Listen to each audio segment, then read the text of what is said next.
Mana? Ni.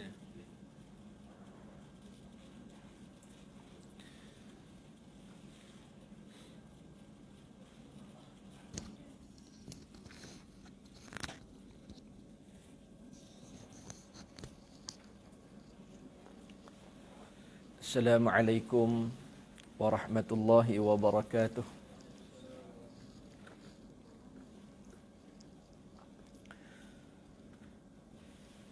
Bismillahirrahmanirrahim.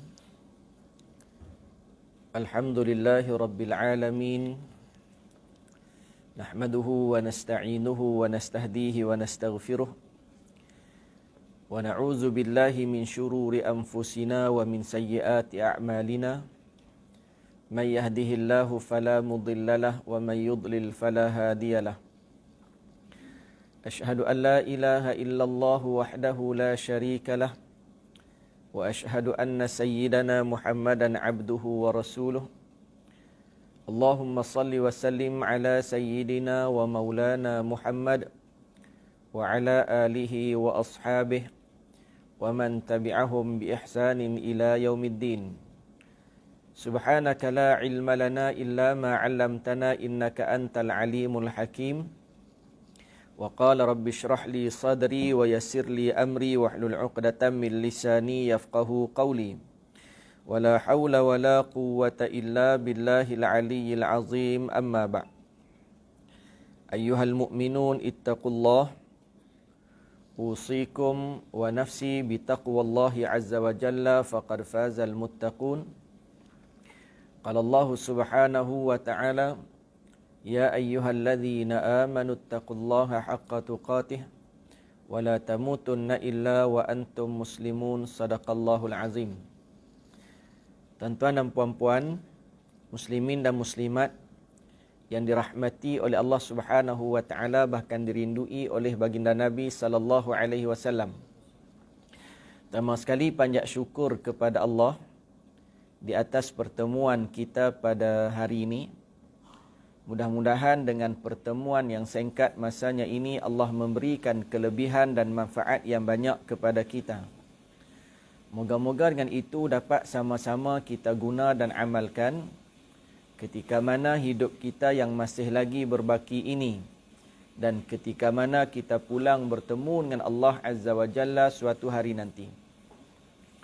Allahumma ja'al jam'ana hadza jam'an marhuma. Ya Allah, jadikan pertemuan kami ini pertemuan yang mendapat rahmat dan kasih sayang-Mu. Wa tafarruqana min ba'dihi tafarruqan ma'suma. Jadikan perpisahan kami selepas ini perpisahan yang terhindar daripada dosa. Allahumma zidna ilma warzuqna fahma. Ya Allah, tambahkan ilmu dan rezekikan kefahaman kepada kami, insya-Allah. Amin ya rabbal alamin. Tuan-tuan dan puan-puan yang dirahmati oleh Allah Subhanahu wa taala,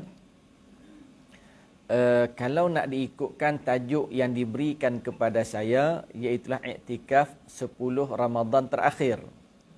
Ya, i'tikaf 10 Ramadan yang terakhir. Ini merupakan salah satu sunnah Nabi sallallahu alaihi wasallam yang Nabi tak tinggal. Ya. Biasanya Nabi sallallahu alaihi wasallam mengambil 10 malam yang terakhir daripada Ramadan itu untuk beriktikaf. Bukan setakat Nabi, bahkan Nabi mengejutkan ahli keluarganya untuk beriktikaf sama. Pernah ketika Nabi sallallahu alaihi wasallam i'tikaf pada 20 malam yang terakhir. Maksudnya 10 yang awal saja tak i'tikaf, 20 Ramadan yang terakhir itu Nabi i'tikaf. Ini adalah tahun sebelum kewafatan baginda Nabi sallallahu alaihi wasallam. Yang 10 malam yang terakhir yang ni kita biasa dengar. Tapi yang 20 malam yang terakhir ini jarang-jarang kita dengar. Berlaku kepada Nabi setahun sebelum kewafatan Nabi, Jibril datang kepada Nabi 2 kali untuk tadarus. Biasanya Ramadan sebelum itu, sebelum tahun kewafatan Nabi, Jibril hanya datang sekali bertadarus dengan Nabi. Dan Nabi beriktikaf 10 malam yang terakhir. Adapun tahun sebelum kewafatan baginda Nabi sallallahu alaihi wasallam, Nabi beriktikaf 20 malam yang terakhir dan Jibril alaihissalam datang kepada Nabi 2 kali untuk beriktikaf. Dan ini juga merupakan satu petanda bahawa Nabi akan dijemput oleh Allah Subhanahu wa taala. Maka sunnah ini ditinggalkan kepada kita untuk kita laksanakan. Cuma kalau kita di sini, kita di Malaysia tak meriah sangat dengan iktikaf 10 malam yang terakhir ni. Kurang meriah. Saya pernah belajar di Pakistan. Dan saya pernah beriktikaf 10 malam yang terakhir dengan penuh, orang kata apa, dengan penuh disiplin. Tak boleh balik rumah. Makan buka puasa pun di masjid, sahur pun di masjid, mandi pun di masjid. Boleh dikatakan macam rumah lah. Lebih kurang gitu. Kemudian 10 malam yang terakhir ni, Imam Tarawih akan baca lebih panjang daripada 20 yang dah lalu. Kerana mereka akan khatam Al-Quran 30 juzuk pada malam 27. Ini pengalaman, cerita pengalaman. Ya, pengalaman di Islamabad, Pakistan. Jadi malam 27 tu dah khatam 30 juzuk. Malam yang ke-28, 10 juzuk mereka akan baca satu malam. Agak-agak macam mana kalau kita. Ni sungguh ni, ini kisah benar. Saya memang tak tahan. Waktu tu budak lagi, tidur. Bukan kata tidur atas toto ataupun atas tilam ataupun atas bantal, tak. Tidur tengah sembahyang. Tidur. Tengah sembahyang tu tidur. Kawan saya tumbang. Gedebung jatuh. Mujurlah rakaat yang kedua. Hampir kepada rokok. Orang biarlah dulu. Rokok, sujud apa semua. Lepas bagi salam, barulah orang pergi kat dia lah. Weh, pasal apa ni? Bangun. Dia bangun, dia kata, oh, aku terlena tadi. Ingatkan pensan ke apa? Dia kata, oh, serius, aku tertidur tadi. Nak cerita betapa panjangnya baca, betapa semangatnya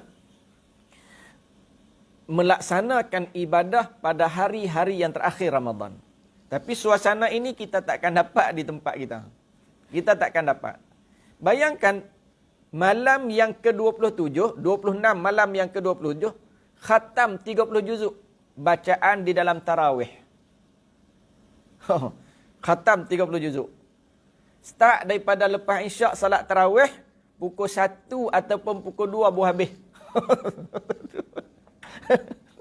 Kita pukul 1, pukul 2 lena dah. Bukan kata pukul 1, pukul 2 malam. Pukul 1, pukul 2 tengah hari pun ada yang dah lena ni. Kemudian malam yang ke-20, hari yang ke-27, malam ke-28, 10 juzuk. Hari yang ke-28, malam yang ke-29, 10 juzuk. Kalaulah esok tu raya, maka tak tarawih dah. Setakat 20 juzuk saja. Kalau tarawih lagi, maka genaplah 30 juzuk selama 3 malam. Bayangkan. Gak-gak kalau Masjid Negeri Shah Alam buat gitu. Tinggal Tok Imam dengan Tok Bilal, Tok siap. Hak lain tak ada dah.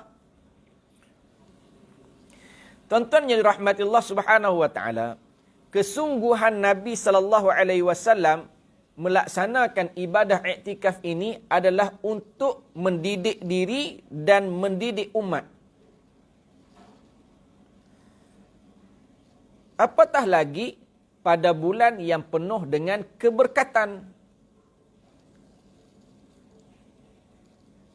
Amalan bangun malam bertahajud ini mendirikan malam, tak kira dengan tarawih ataupun ibadat-ibadat yang lain, mendirikan malam atau disebut sebagai qiyamul lail, bagi Nabi SAW merupakan satu kewajipan. Bahkan kalaulah tidak diturunkan surah Al-Muzammil, Ya ayyuhal muzammil, qumil layla illa qalila, nisfahu awinqus minhu qalila, aw zid alaihi warattilil qur'ana tartila. Tuan-tuan, kalaulah tidak disebabkan turun 5 ayat daripada surah Al-Muzammil ini, tuan-tuan, nescaya ibadat qiyamul lail merupakan satu kewajipan. Kalau sekadar 5 ayat yang turun daripada surah Al-Muzammil, ayat yang pertama sampai ayat yang kelima tu menunjukkan bahawa qiyamul lail itu satu kewajipan. Namun, bila ayat ini disempurnakan sampai habis, boleh datang ayat yang lain. Inna rabbaka ya'lamu annaka taqumu adna min sulusayil laili wa nisfahu wa sulusahu wa ta'ifah. Sampai habis. Kalaulah setakat 5 ayat yang awal, maka qiyamul lail itu menjadi satu kewajipan.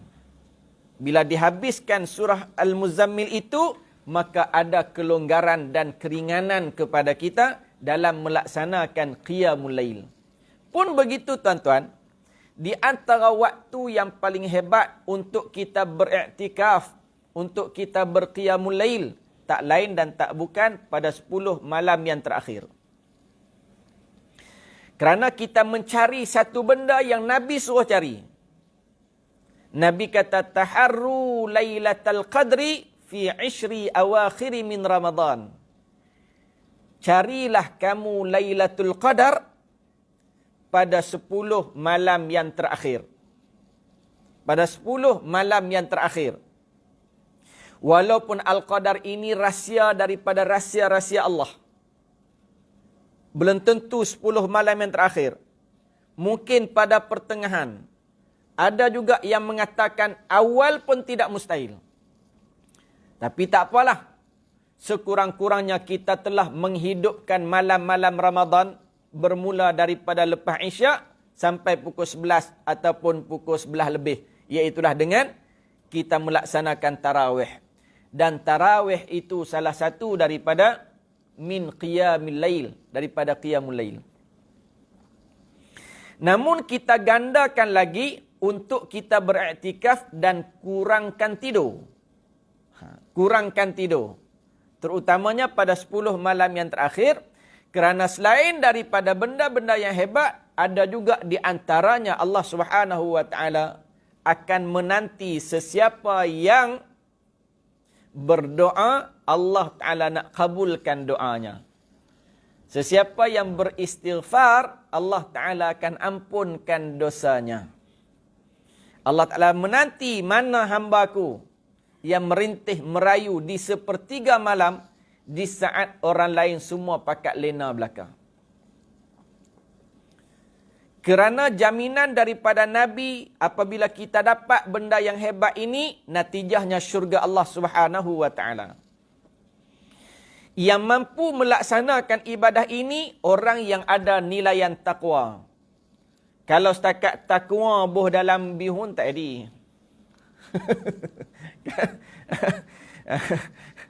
Ya, dia kena takwa. Jangan takwa.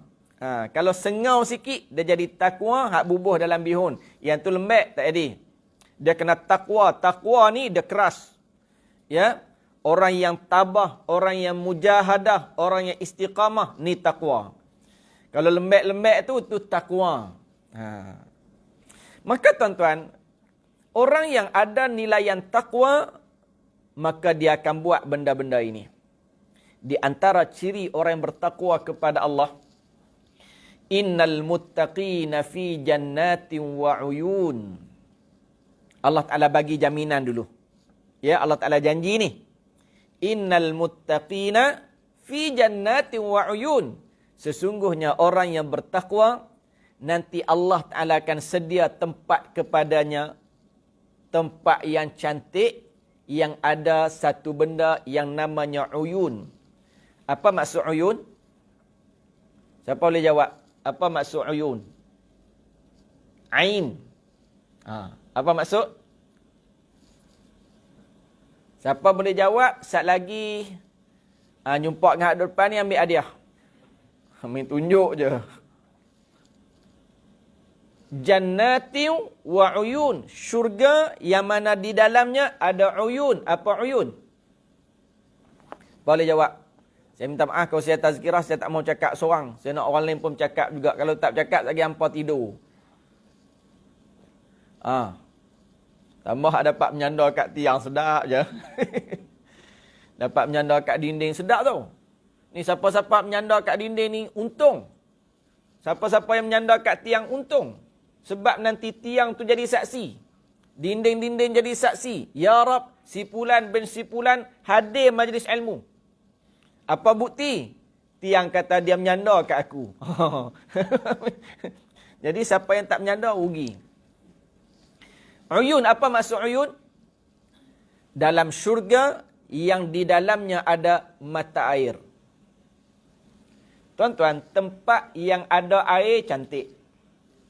Ya, tempat yang ada air cantik. Tengok tuan-tuan, dekat dengan tempat tuan-tuan ni ada tasik. Cantik tak? Kawasan tu kalau boleh buka restoran dekat situ, kafe, cantik lah. Boleh duduk-duduk santai, ya. Tambah-tambah orang baru menikah, tengok ayak, muka abang. Tengok ayak, muka abang. Tak. Putrajaya, tuan-tuan, Putrajaya, dia buat masjid, sengaja buat tasik. Cantik tak? Cantik lah. Masjid besi. Ada air. Cantik. Kalau setakat besi, tak lawa. Saya ingat lagi dulu, waktu mula-mula. Saya pernah duduk di Putrajaya sekejap. Ya, selalu lagi masjid besi, kadang-kadang jadi imam. Waktu tu baru buka. Kawasan, dia kan masjid besi tu kan, masjid, lantai, kemudian terus tasik, betul tak? Dia punya air. Bangladesh. Ini cerita sungguh ni. Bangladesh dia punya syok pergi masjid besi tu. Kan lantai tu kan dia nampak macam ayak kan. Dia nampak, dia berkilat kan, kita duduk jauh tu nampak macam ayak. Dia seronok main, dia lari dia ingat orang tak tengok kot. Kan masjid kan tak ada dinding. Kita semayang pun tak khusyuk. Dia tu buat apa? Duk nampak tu. Dia lari serung sekali. Dia ingat kan lantai tu panjang gitu. Serum tu jatuh lantai tasik ke debum. Kami nak semayang waktu tu. Semayang asal ke tak salah. Saya memang batal lah, orang lain tak tahu. Gelak. Jatuh dalam tasik tu. Bukan tasik hak dalam tu. Hak yang rapat dengan lantai tu. Kan waktu tu dia belum lagi letak rantai tu. Biasanya kalau dilarang apa semua tu. Ataupun dia mestilah letak satu benda untuk membezakan di antara lantai dengan air. Letaklah rantai tu. Waktu tu tak ada lagi. Oh, kesian sungguh. Bangun basah. Bangun pula kan. Kan ni dinding, ni lantai, ni air. Dia bangun pula, daripada tak nampak kepala, dia angkat kepala gitu. Mau tak gelak sembahyang. Allah Rabbi ya Karim. Nak cerita tempat tu jadi menarik sebab adanya air. Bila ada mata air, dia akan menghasilkan satu tempat yang menarik. Tuan-tuan, dalam rumah kita, kadang-kadang kita seronok bila ada akuarium. Ada kolam. Tak ada kolam pun tak apalah. Letak akuarium. Letak ikan. Tengok. Ikan comelnya lah. Tuan-tuan, kita akan jadi tenang bila nampak air. Sebab tu kekasih dipanggil mata air. Sebab bila tengok dia tenang. Setakatlah saya tengok puan-puan tak tenang ni. Tuan-tuan. Nah, sebab tu disebut mata air. Sebab mata air ini menghasilkan air akan menjadi tenang pada jiwa kita. Allah Ta'ala tahu sifat manusia nak macam tu, maka di akhirat nanti Allah Ta'ala sediakan tempat yang di dalamnya ada uyun, ada mata air. bagaimana Nabi Yusuf alaihissalam nak melembutkan, menarik perhatian Ratu Balqis, dia buat lantai, dia buat istana, dia buat laluan, yang mana apabila Ratu Balqis nak lalu, dia terpaksa selak kain dia sikit. Sebab dia duk sangkakan air. Lantai yang dilalu tu seolah-olah air dan ada ikan bermain-main di bawahnya. Tempat tadi jadi cantik. Tempat tadi jadi menarik. Maka menarik perhatian Ratu Balqis. Maka begitulah Allah Ta'ala nak sediakan kepada manusia tempat yang begitu hebat, lalu Allah Ta'ala sediakan uyun, mata air. Satu. Yang kedua, apa lagi yang Allah Ta'ala nak bagi kepada orang bertakwa? Akhidhi nama atahum rabbuhum. Apa saja benda yang kita nak, Allah Ta'ala akan bagi, dan tangan kita akan mengambil pemberian daripada Allah. Tuan-tuan, apa saja yang kita terlintas, apa saja yang kita nak, confirm dapat dalam syurga nanti. Waktu hidup tak dapat. Waktu hidup tak dapat. Berapa banyak benda yang kita nak tak dapat. Kita bawa kereta biasa, tengok-tengok potong kita. Kalaulah aku dapat. Kalau aku dapat. Dapat tak? Tak dapat. Tak dapat. Kita tengok orang lain ada satu-satu benda. Kita teringin, tapi kita tak dapat.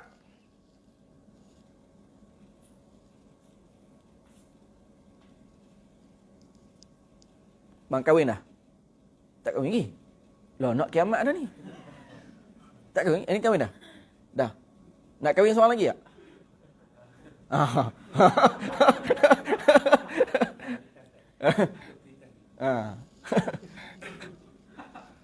Tanya seorang dia nak dua, tanya dua nak tiga. Dapat tak? Tak dapat. Banyak benda yang kita nak tak dapat. Waktu hidup.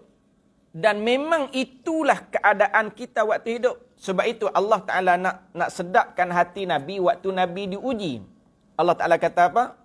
Walal akhiratu khairul laka minal ula. Wahai Muhammad, akhirat itu lebih hebat daripada apa yang ada hari ini.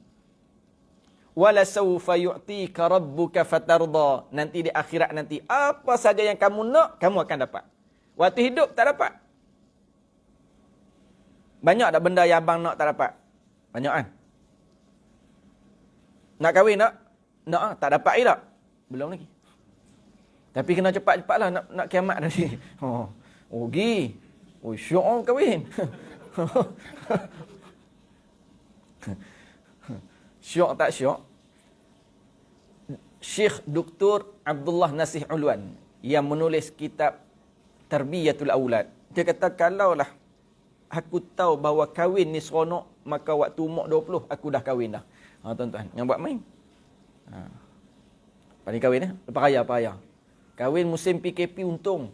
Kenduri tak kena buat, duit jimat. Betul tak? Nak tambah pun boleh lah. Baik tuan-tuan. Akhidhi nama atahum. Apa saja benda yang kita nak, kita akan dapat. Tangan kita akan mengambil pemberian daripada Allah. Tapi tuan-tuan, benda-benda yang hebat ni, pemberian daripada Allah semua ni, benda yang hebat. Maka bila benda yang hebat, nak dapat benda yang hebat, kita pun kena jadi orang yang hebat. Macam dulu, duduk kat kampung kan, ada seorang budak perempuan ni lawa. Semua orang pakat nak kat dia. Orang pakat nak kat dia. Tuan-tuan, kalau setakat cerita kata nak, orang lain pun boleh sebut kata nak. Tapi, keluarga dia akan tengok siapa yang bersungguh. Untuk memiliki yang hebat, yang cantik ni, mesti ada kesungguhan. Paling-paling kurang, kena taken lah mak ayah dia. Bu kita boleh dapat anak. Ni petua ni, bang. Petua. Jangan mulut je duk cakap, aku nak dia tu, jumpa kawan ni. Aku nak dia tu, jumpa kawan tu. Aku nak dia tu. Tuan-tuan, belum tentu dia nak kat kamu. Kamu kena bersungguh untuk dapat dia. Di antaranya kena kenal. Dan kena tahu macam mana nak dapat. Dah tahu macam mana nak dapat, kenalah bagi tahu kepada ayah dia. Sekurang-kurangnya ayah dia kenal kamu. Begitu juga tuan-tuan, kita dah sebut nak syurga. Allahumma inna nas'aluka ridhaka wal jannah. Dah sebut nak syurga. Semayang sini pun sebut nak syurga, semayang di rumah pun sebut nak syurga, lepas maghrib pun sebut yang tu, lepas isyak pun sebut yang tu, lepas tarawih pun sebut yang tu, tetapi usaha untuk dapat syurga tu tak ada. Mana mungkin? Mana mungkin nak dapat benda-benda yang hebat ni? Maka di antara syarat nak dapat jannatin wa uyun, syurga yang di dalamnya ada mata air, dan nak dapat pemberian daripada Allah, syarat yang pertama. Innahum kanu qabla dzalika muhsinin, kamu kena jadi orang yang baik ketika mana hidup. Kena jadi orang yang baik, baik dengan Allah dan baik juga dengan makhluk Allah. Ada orang sekadar baik dengan makhluk Allah. Oi, dengan manusia bagus. Tetapi solatnya tidak, tutup auratnya tidak, dia tak baik dengan Allah. Sesama manusia memuji dia. Dia tu baguslah. Walaupun dia macam tu, hati dia bagus tau. Tuan-tuan.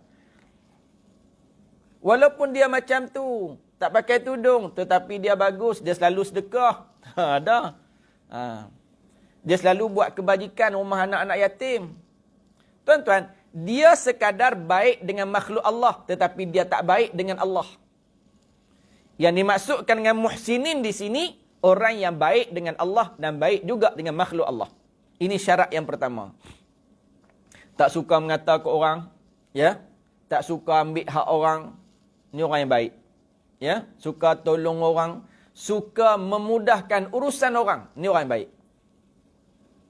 Innahum kanu qabla dzalika muhsinin. Ini syarat yang pertama. Syarat yang kedua, kanu minal laili ma yahja'un. Innahum kanu qabla zalika muhsinin, kanu qalilan minal laili ma yahja'un. Syarat yang kedua, nak dapat benda-benda yang hebat tadi, dia mestilah sikit tidur.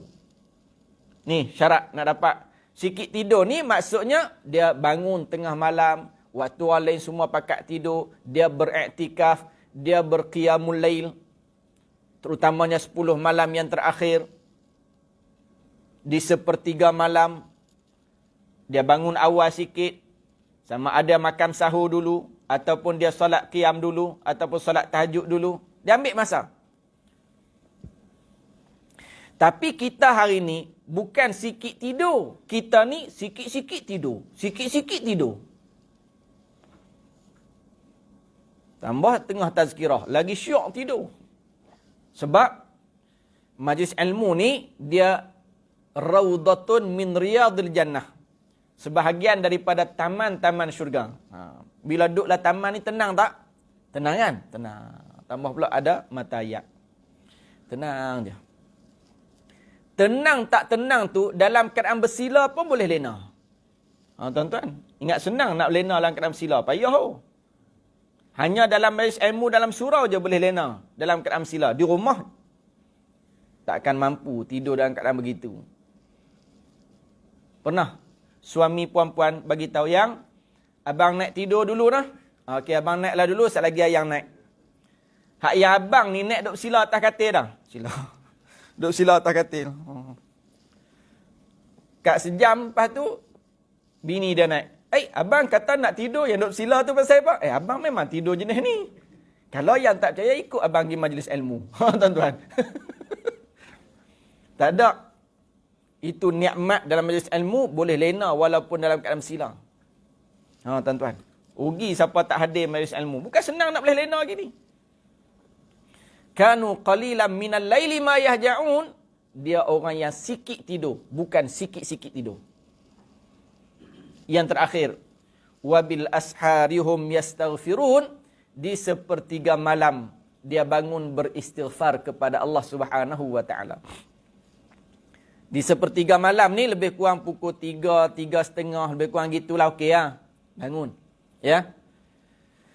Nak buat sebulan tak larat lah. Yang geng tak kerja tak apalah, kami kerja. Tuan-tuan, tak apa. Tak boleh banyak, sikit. Tak boleh buat semua, jangan tinggal semua. Tak boleh nak buat tahajud, bangun doa, tak apa dah. Tak boleh bangun doa, sambil-sambil tidur istighfar. Sambil-sambil tidur tu istighfar. Kira dia. Sebab itu kita kena bangun sahur. Kerana pada sahur itu ada keberkatan. Bukan hanya keberkatan pada sahur itu. Waktu itu juga berkat. Waktu sahur itu berkat. Nabi sebut tasahharu fa inna fis sahuri barakah. Sahurlah kamu kerana pada sahur itu ada keberkatan. Hari ini mungkin kita nak iktikaf di masjid tak boleh kot. SOP. Kan? Mungkin boleh pergi setakat tarawih. Subuh. Iktikaf tak boleh kot. Tak apalah. Buat kat rumah. Sebab itu tuan-tuan, dalam rumah kita pastikan ada satu ruang untuk ibadah. Kita boleh buat ruang tamu, kita boleh buat ruang untuk tengok TV, kita boleh buat ruang untuk makan, kita boleh buat ruang untuk lepak-lepak. Kenapa tak ada ruang untuk solat? Rumah kita. Main bedal je nak solat kat mana? Tang mana lapang sikit, tentulah dia solat. Boleh, tak ada masalah pun. Bukan cerita salah ke tak salah, tak boleh. Tapi biar kita ada ruang yang kita fokus. Ini bangun tahajud semayang depan katil. Atas katil bini tidur. Tok laki punya semangat bangun pukul 3 pagi ni. Dengan mandinya, ambil wuduknya, dengan jubahnya, serban pula baluk, atas-atas, atas bahu lagi. Nak semayang tahajud ni tak kejut bini, bini duk tidur. Bini pula tidur bukan pakai elok-elok. Pakai gitu je ha, kemban. Tok laki angkat takbir Allah. Ya laki belak kat katil. Bini terkejut.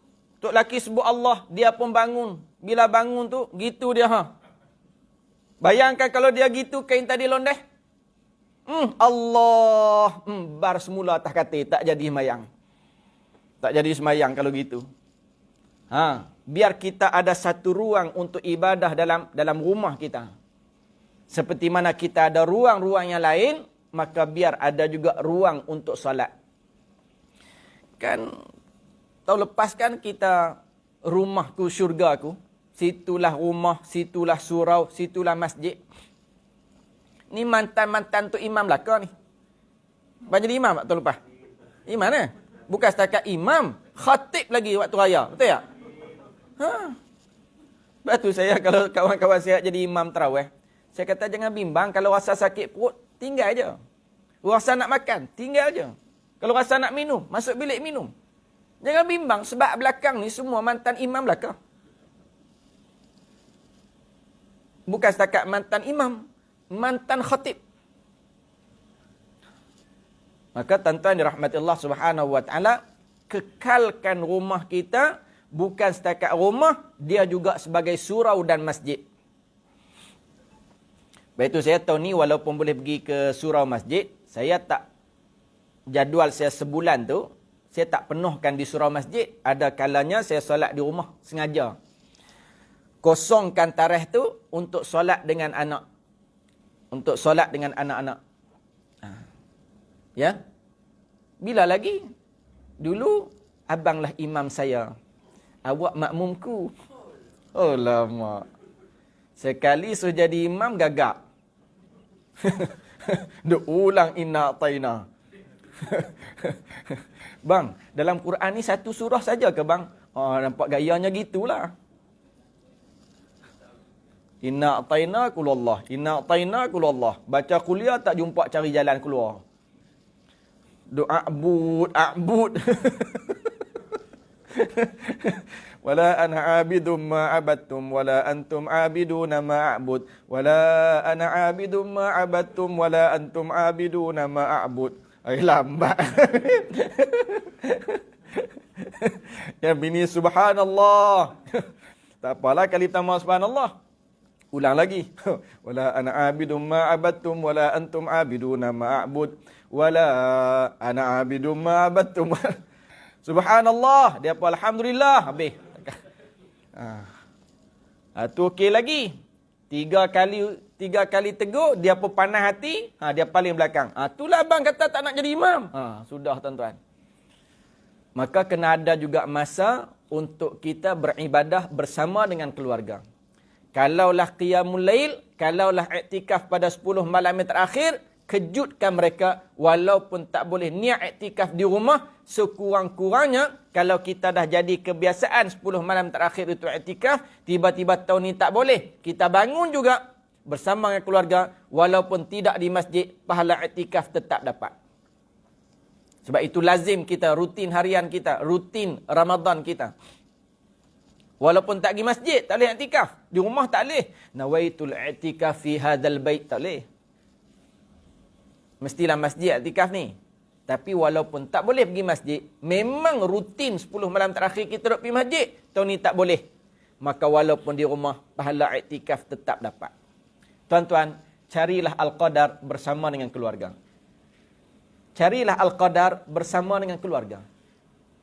Ya, seulang sekali lagi, carilah Al-Qadar pada tahun ini bersama dengan keluarga. Maka kahwinlah cepat yang tak kahwin lagi tu.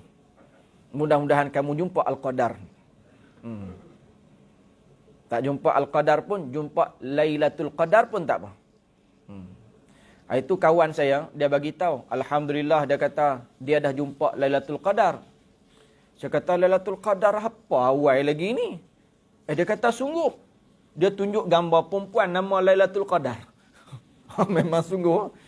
Tuan-tuan, ni cari sungguh-sungguh sebab Nabi suruh. Taharru Lailatul Qadri fi 10 awakhir min Ramadan. Carilah Al-Qadar itu pada 10 malam yang terakhir. Mudah-mudahan orang yang cari pasti akan dapat. Tapi kalau orang yang tunggu, dia takkan dapat. Ada juga orang yang tunggu. Aku nak tunggu tengok Al-Qadar ni macam mana. Orang tua-tua dulu kata, kalau malam Al-Qadar pokok akan sujud. Kan? Pernah dengar tak? Pernah dengar tak? Orang tua-tua dulu kan? Wallahualam, mungkin betul, mungkin tak betul. Wallahualam. Yang pasti bila Allah Ta'ala nak tunjuk satu-satu benda, tak mustahil. Nabi tak suruh tunggu. Nabi suruh cari. Cari tadi dengan beribadah. Kalau setakat tunggu, mungkin dia tak dapat walaupun Al-Qadar berlaku pada malam tersebut. Kalau tunggu, tiba-tiba nampak pokok sujud ni, pokok nyok. Lari dia pergi habaq kawan. Pokok sujud dah. Bukan sujud, angin kuat. Pokok tumbang. Dia kata sujud. Tuan jangan. Apa yang Allah Ta'ala nak tunjuk, itu hak Allah. Bukan tugas kita pergi duk cari tak. Saya tutup dengan jawapan daripada Syekh Mutawalli Sya'rawi. Seorang ulama hebat daripada Mesir. Yang mengarang kitab Tafsir Al-Azhar. Seorang murid tanya kepada Syekh Mutawalli Sya'rawi, meninggal pada tahun 1998. Dia kata, Tuan Syekh, ada satu soalan. Macam mana kita nak bertemu dengan Al-Qadar? Macam mana kita nak bertemu dengan Al-Qadar?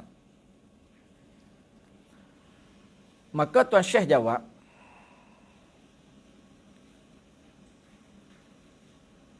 macam mana jawapannya lupa. Syekh Mutawalli Sya'rawi sebut, Lailatul Qadar akan berlaku pada malam yang kamu tak tidur. Syekh Mutawalli Sya'rawi sebut gitu. Lailatul Qadar akan berlaku pada malam yang kamu tak tidur. Dah tu macam mana? Dia tanya macam mana? Kalau malam yang aku tak tidur, sebab malam ni waktu tidur. Maka kalau kamu nak Al-Qadar, kamu jangan tidur. Jangan tidur.